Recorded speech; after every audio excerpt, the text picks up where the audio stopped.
All right. Hey, everybody. Welcome to Back to School Night for the Spring 2022 section of AP Computer Science. And so I'm going to share my screen. So nice to meet you all virtually. I'm Tony Mauro, and I'm going to go through a slide deck. So I'm going to share my screen and present some slides and get that going and be there in just a second. All right, so hopefully people can see this. I'm going to put it into presentation that's a little bit a little bigger. Course introduction, Spring 2022. Again, my name is Tony Mauro. Nice to meet you all. This is AP Computer Science A. What we're doing in this class is basically we're teaching Java and object-oriented programming techniques and the paradigm. And so in order to do that, we are writing a lot of code. So basically designing, implementing solutions by writing, running, and then debugging computer programs. So lots of coding in Java. And then we're going to spend quite a bit of time because the AP Computer Science A exam does focus on algorithm development as well as data structures. So we'll spend some time on that. We'll become very familiar and comfortable with object-oriented programming. And then we'll do that exclusively through the use of the Java programming language. And so, and the last point says that we will read and understand a description of design and development process. So basically to be able to get from a prompt to an actual piece of working code. And so we'll do that through case studies and lots of little projects along the way. Online learning. So obviously we're doing this online. Things have changed since we actually started the semester and the year. We're still on site, obviously, and that's good because in this class I use Eclipse on desktop computers. Students have the freedom to use their own computers, and probably about half of them use their own. Where they can install a free version of Eclipse. That's our integrated development environment where we do all of our code on. And then we store all of our code using a repository tool called GitHub. And so if you are on campus, the students are free to use the computers that I have in my room, or they may use their own computers. And then when they're home, obviously they'll use their own computers, but this allows us to work in either the classroom or at home using Eclipse and in the Java runtime environment, and then GitHub, which are all open source and free to install. And so, yeah, if students want to use the other tool called Replit, which allows you to do code development, they're free to use that. However, I won't teach to it. I teach to using the Eclipse development environment simply because it's better.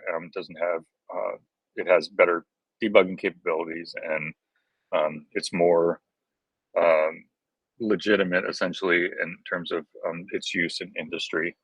And so I want to teach that instead. What will remain the same is that, again, we're on campus, so it's not that we are flipping between online and off and on site. But everything is distributed through electronic means in the Google Classroom. All right, and so for me, this is my 9th year, and I believe it's my 9th or 10th year teaching computer science and engineering at CCA. Before that, I worked at Qualcomm as an electrical engineer, systems engineer. I did a couple years as a patent agent. I took the patent bar exam and did some patent work there. So there was a lot of really cool opportunities that I had working in industry from about 93 through 2015 at Qualcomm in various departments where I focused on either design of hardware or software, security, multimedia, all kinds of really cool things that I got an opportunity to work with. My formal degrees are in electrical engineering, and but yeah, so I bounced around a lot at Qualcomm when I was working there. I started working part-time teaching in like the 2007-8 time frame, and have done that ever since. Finally, in 2015 is when I formally cut the cord at Qualcomm and started working at CCA full time. My family is down here in the corner. My wife and I live in Penasquitos. My two daughters are in the Bay Area. And so, yeah, we get up there as much as possible when when we have some time off to visit both of them. And my younger one has had her first baby, so we have our first grandkid. So we get up there as often as we can. All right. Let's see, and see if I can get the next slide. All right, assignments are turned in. All the coding assignments are turned in via GitHub. Google Classroom is used for some submissions. I also do, because we're on campus now, I'll do some of the exams, specifically the free response questions that we get lots of tests and test cases and practice with, using handwritten means, because they still do that in the AP exams, even though the last couple of years they've kind of moved to online, and so we'll probably have that similar type situation, I think, this year.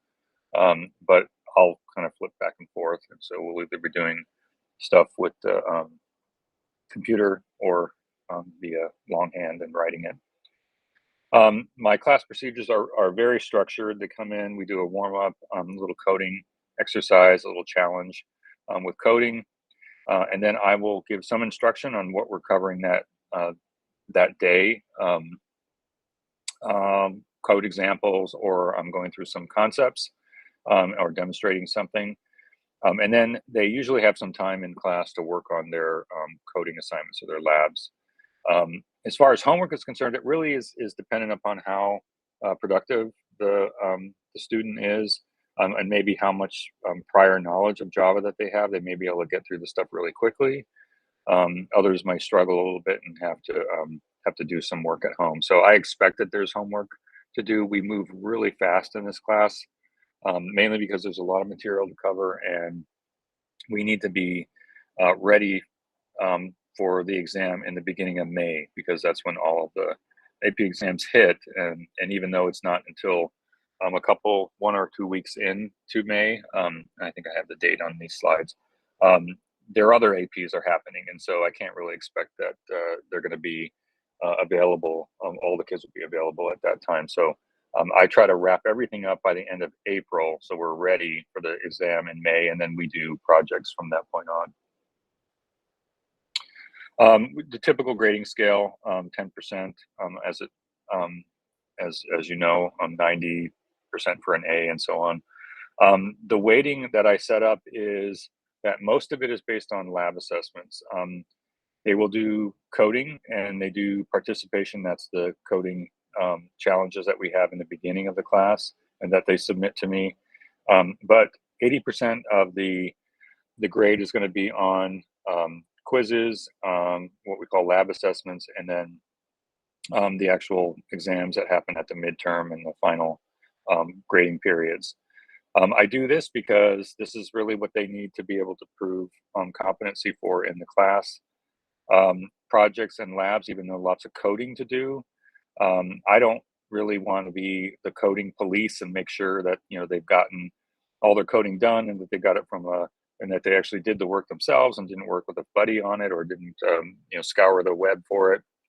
If they choose to do that, that's they're going to get their 10% for it. But my lab assessments and my quizzes are heavily based. In fact, they usually are directly pulled from the coding assignments that they've had. So if they've done the assignments, they're going to do great on the exams. If they didn't, then they won't do so well. So I heavily weight the assessments in the class.